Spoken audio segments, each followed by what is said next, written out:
Thank you for Coyote. I think the IMF is doing what it does normally in any country where it goes. The priority usually is to ensure that there's macroeconomic balances. Okay, your fiscal balance, and other balances, internal and external. So if you look at the report, they commended the government for what it's doing right. They also acknowledge the fact that Nigerians are suffering, that the economy, that's tough economic environment. Unemployment has gone up, and they did advocate for cash transfers, that there must be a need to enhance, social investments. Okay, they're not saying that if you're going to pursue that, okay, the cash transfer, it should be funded separately. It must be funded, in a way that is, fiscal neutral. Okay, in which case you must have to then raise revenue to support that.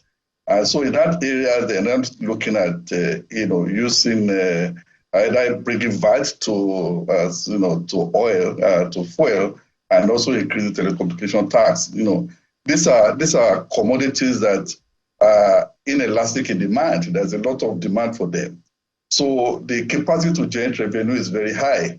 So they were looking at that as ways of, trying to ensure that government is able to fund the social investment expenditure, But, like Riley said, and they acknowledge, things are difficult. Nigeria are already going through a very hard time.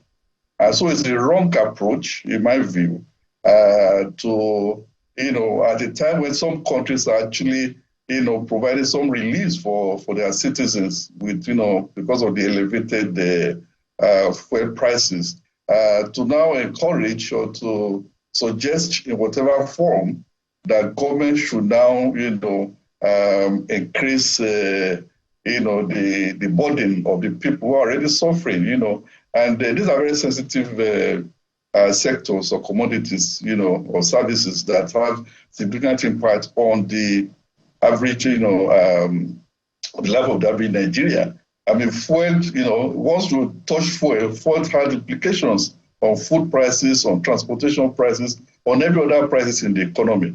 Telecommunication is also being used extensively now, for income generations, So these are very sensitive sector services that really we shouldn't be talking about, deep, further taxing them or,